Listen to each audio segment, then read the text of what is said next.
should we do kirtan then or read? We should do. You should continue reading. Yeah. We're going to continue. Yeah. Can you get it on your phone also, just in case? Oh, no, actually, if you wanna follow to kind of go down the screen, because I don't have my glasses here. I mean, one of us should go do that, right? Yeah. Anyway, you guide. You tell me whatever you need to do. Maybe I have my glasses. I do.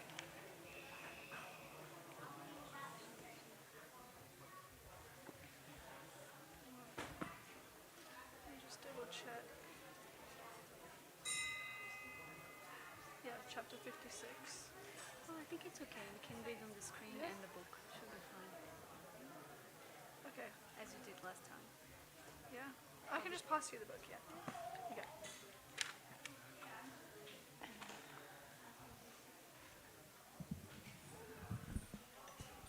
We're gonna sing Krishna, Krishna. We're gonna start by singing a prayer before we start reading. So if you know the words, then you can sing along with us. Krishna, Krishna, Krishna, Krishna, Krishna, Krishna, Krishna, Hey. Krishna, Krishna,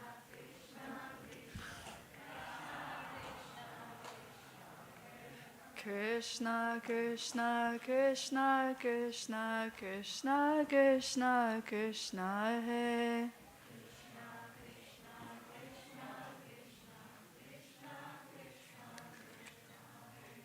Krishna, Krishna, Krishna, Krishna, Krishna, Krishna, Raksha Mam.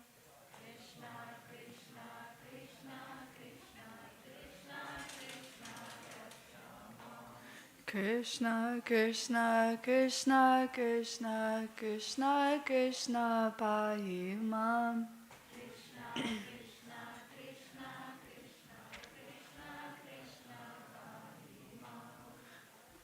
Rama Raghava Raksha Rama Raghava Rama Raghava Raksha Mam.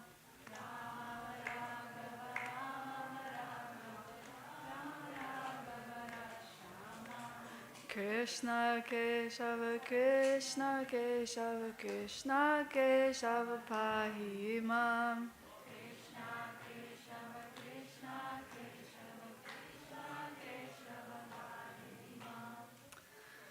Okay, so today we're reading chapter 56, Krishna book, the story of the Shamantaka jewel. Who here has already heard this pastime before? A few of us, yeah? Okay. So we'll start reading. There was a king of the name Satyajit within the jurisdiction of Dvarkadam. He was a great devotee of the sun god, who awarded him the benediction of a jewel known as Shamantaka. Because of this Shamantaka jewel, there was a misunderstanding between King Satyajit and the Yadu dynasty. Later, the matter was settled when Satyajit voluntarily offered Krishna his daughter, Satyabhama, along with the Shamantaka jewel. Not only Satyabhama, but also Jambavati, the daughter of Jambavan, was married to Krishna on account of the Shamantaka jewel. These two marriages took place before the appearance of Pradyumna, which was described in the last chapter. How King Satyajit offended the Yadu dynasty and how he later came to his senses and offered his daughter and the Shamantaka jewel to Krishna are described as follows.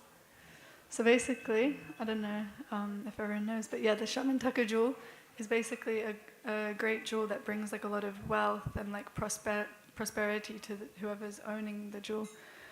But when in the wrong hands, it also brings a lot of bad things as well there. So it only brings those powerful, nice qualities to when it's in the right hands.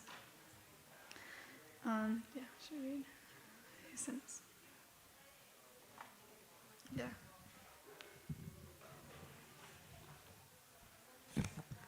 Since he was a great devotee of the sun god, King Satyajit gradually entered into a very friendly relationship with him. The sun... One second.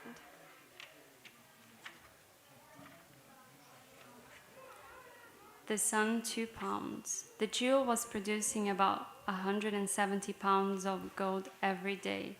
Besides that, it is learned from the Vedic literature that in whatever part of the world this jewel was worshipped, there was no possibility of famine, and whatever the jewel was present, there was no possibility of anything inauspicious, such as pestilence.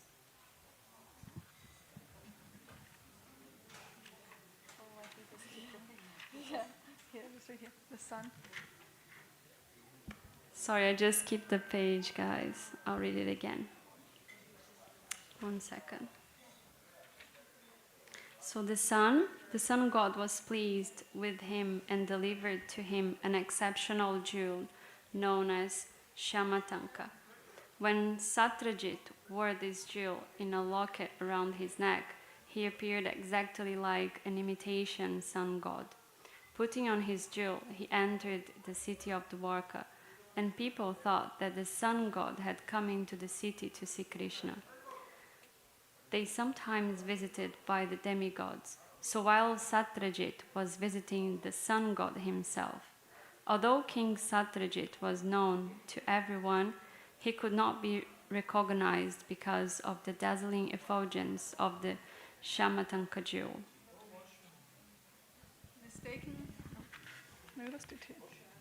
Mistaking Satyajit to be the sun god, some of the important citizens of Dwarka immediately went to Krishna to inform him that the sun god had arrived to see him. At that time, Krishna was playing chess. One of the important residents of Dwarka spoke thus: "My dear Lord Narayan, you are the Supreme Personality of Godhead. In your plenary portion as Narayan or Vishnu, you have 4 hands with different symbols: the conch shell, disc, club, and lotus flower. You are actually the owner of everything. But in spite of your being the Supreme Personality of Godhead, Narayan, you descend in Vrindavan to act as the child of Yashoda Mata, who sometimes used to tie you up with her ropes, and you are celebrated therefore by the name Damodar." I'll just do 2. That Lord Krishna is the Supreme Personality of Godhead, Narayan, as accepted by the citizens of Dwarka, was later confirmed by the great Mayavadi philosophical leader Sankaracharya. By accepting the Lord as impersonal, he did not reject the Lord's personal form. Everything which has form in this material world is also subject to creation, maintenance, and annihilation.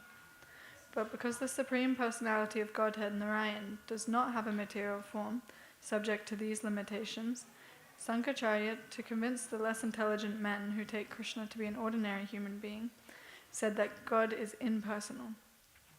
This impersonality means that he is not a person of this material condition. He is a transcendental personality without a material body. Okay. The citizens of Dwarka address Lord Krishna not only as Damodar but also as Govinda, which indicates that Krishna is very affectionate to the cows and cubs.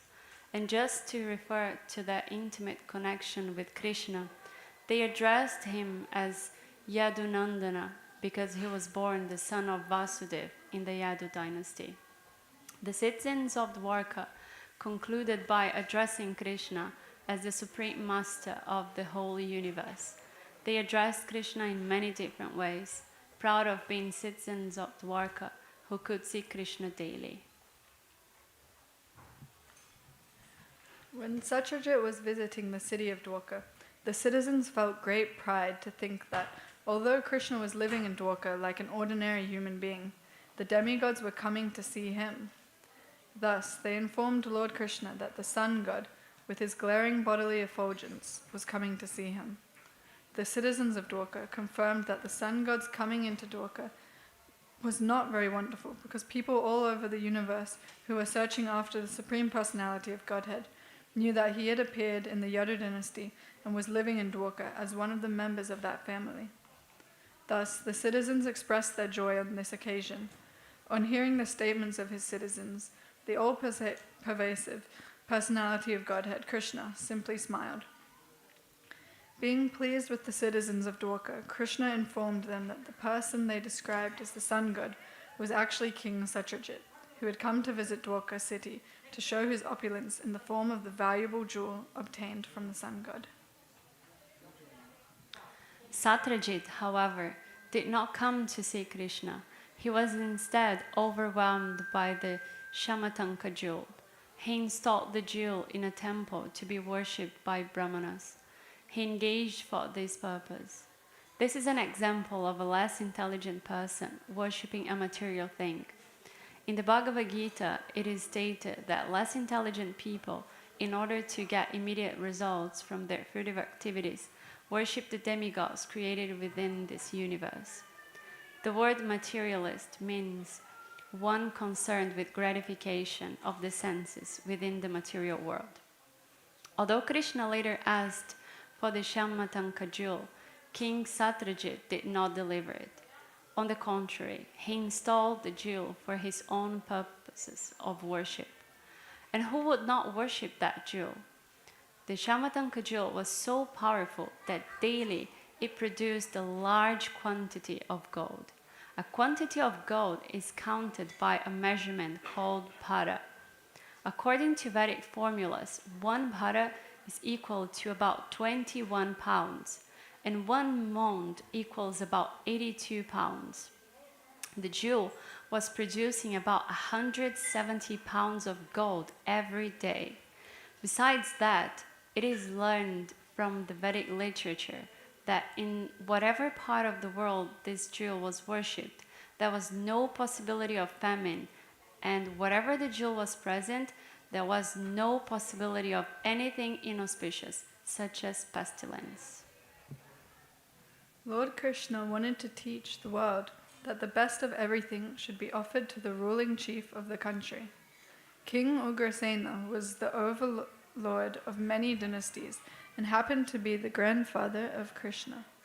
So Krishna asked Satyajit to present this Shamantaka jewel to King Ugrasena. Krishna pleaded that the best should be offered to the king, but Satyajit, being a worshipper of the demigods, had become too materialistic, and instead of accepting the request of Krishna, thought it wiser to worship the jewel to get the 170 pounds of gold every day. Materialistic persons who can achieve such huge quantities of gold are not interested in Krishna consciousness. Sometimes, therefore, to show special favor, Krishna takes away one's great accumulations of materialistic wealth and thus makes one a great devotee. But Satyajit refused to abide by the order of Krishna and did not deliver the jewel.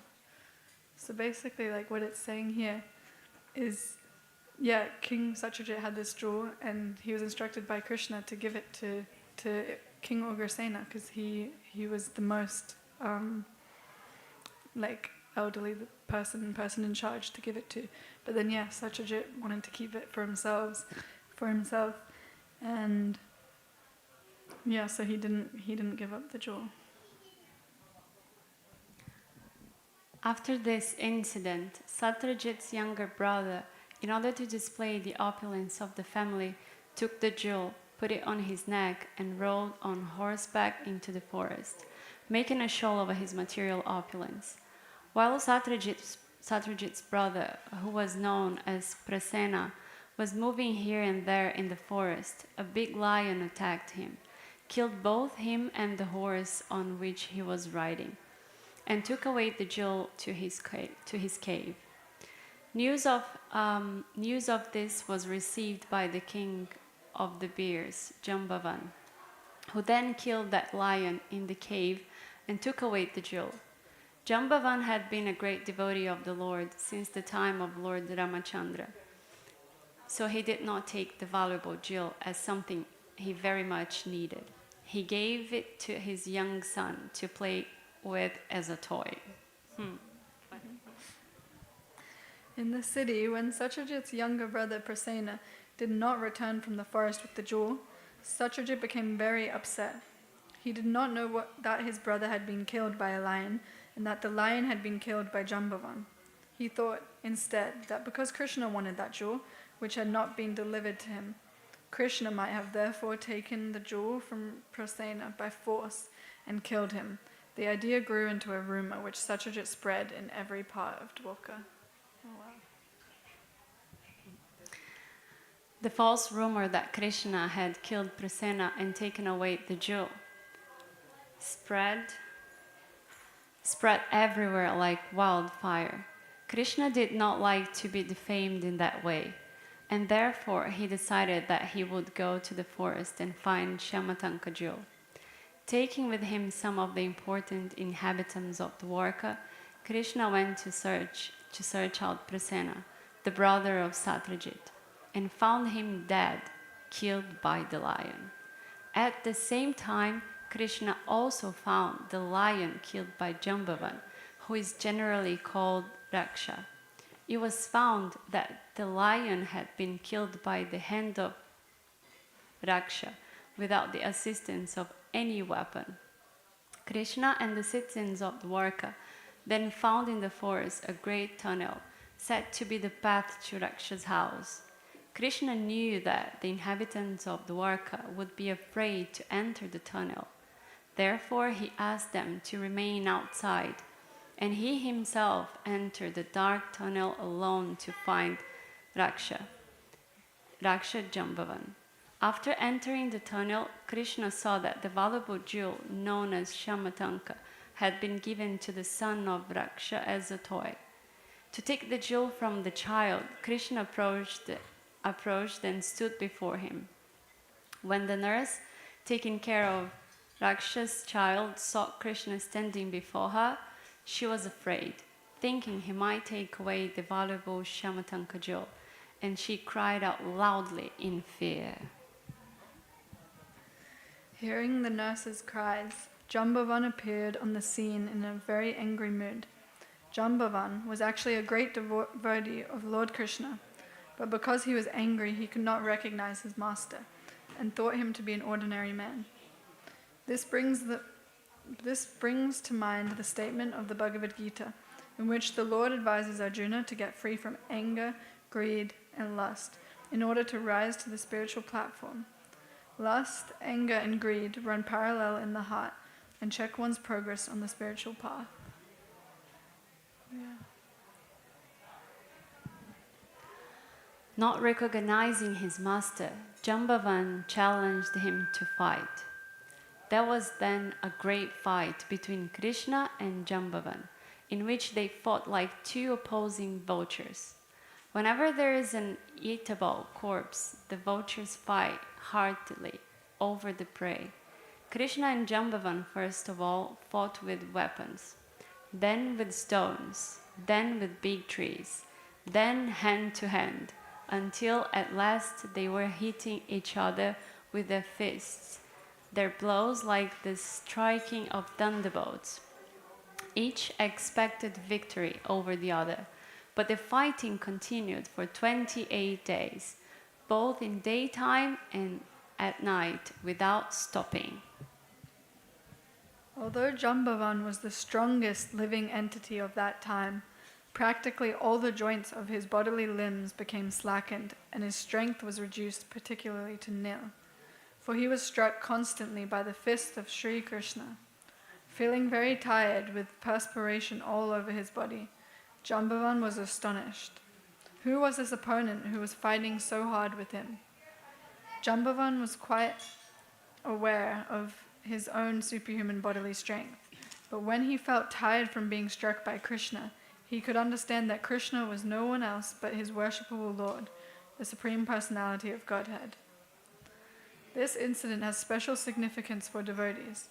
In the beginning, Jambavan could not understand Krishna because his vision was obscured by material attachment. He was attached to his boy and to the greatly valuable Shamantaka jewel, which he did not want to spare for Krishna.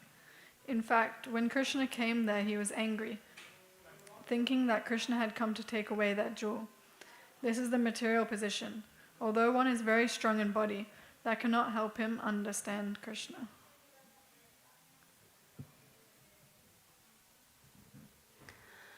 In a supporting attitude, Krishna wanted to engage in a mock fight with his devotee. As we have experienced from the pages of Srimad Bhagavatam, The Supreme Personality of Godhead has all the propensities and instincts of a human being.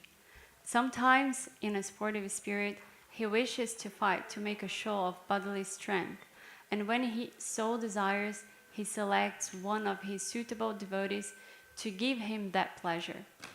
Krishna desired this pleasure of mock fighting with Jambavan.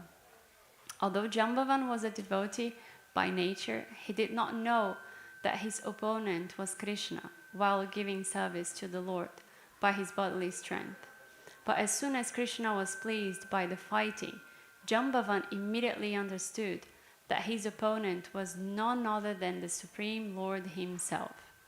The conclusion is that he could understand Krishna by his service, for Krishna is sometimes satisfied by fighting also.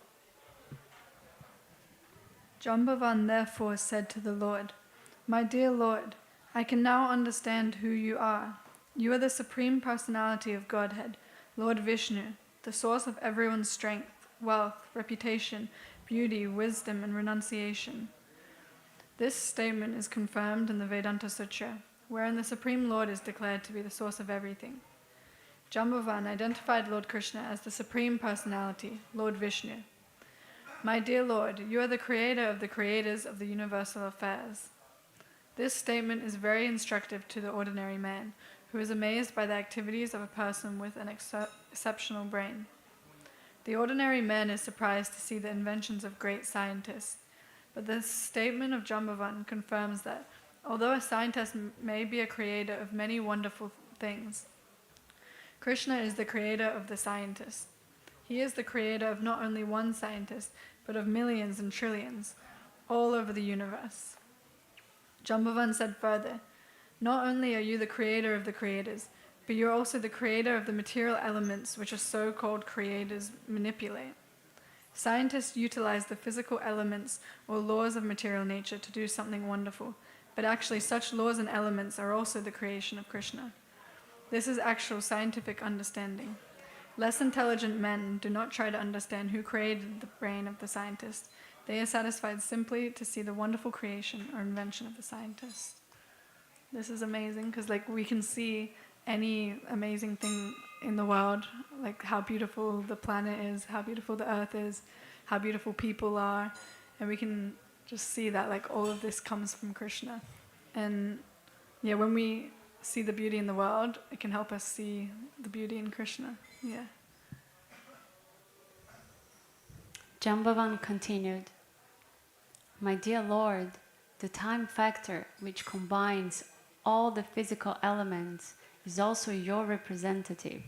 You are the supreme time factor in which all creation takes place, is maintained and is finally annihilated. And beyond the physical elements and the time factor, the persons who manipulate the ingredients and advantages of creation are part and parcel of you. The living entity is not therefore an independent creator. By studying all factors in the right perspective, one can see that you are the supreme controller and Lord of everything. My dear Lord, I can therefore understand that you are the same Supreme Personality of Godhead, whom I worship as Lord Ramachandra. My Lord Ramachandra wanted to construct the bridge over the ocean, and I saw personally how the ocean became agitated simply by my Lord's glancing over it. And when the whole ocean became agitated, living entities like the whales, alligators, and Timingala fish all became perturbed.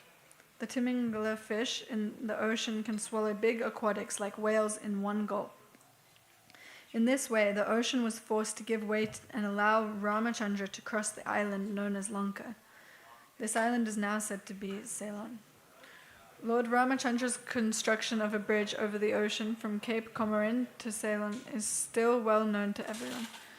After the construction of the bridge, a fire was set all over the kingdom of Ravana. During the fighting with Ravana, every part of his limbs was slashed to pieces by your sharp arrows, and his heads fell to the face of the earth. Now I can understand that you are none other than my Lord Ramachandra. No one else has such immeasurable strength. No one else could defeat me in this way.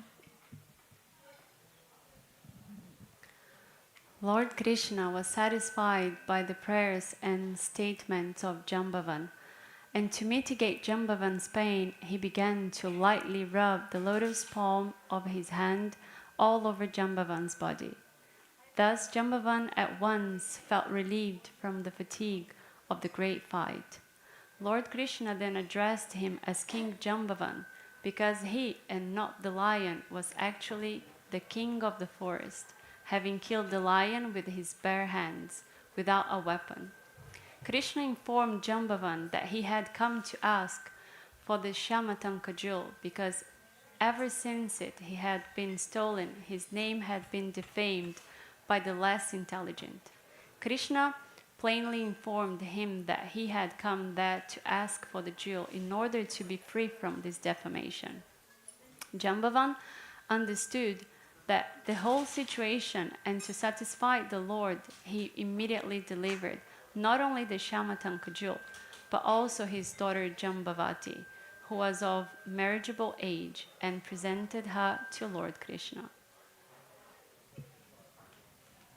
This episode of Jambavati's marriage with Lord Krishna and the delivery of the jewel known as Shamantaka was finished within the mountain cave.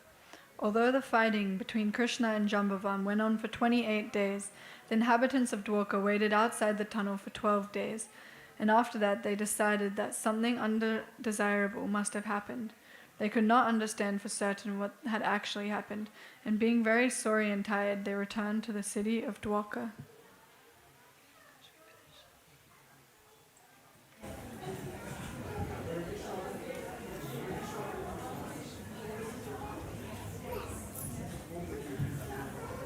Okay, everybody, so we'll finish the reading here. We'll be having the RT happening now at 7 o'clock, and we'll have also Kirtan happening until 9:30. So everyone can stay for that, and you can offer a lamp, as today is the last day of Kartik. Haribol. Srila Prabhupada ki.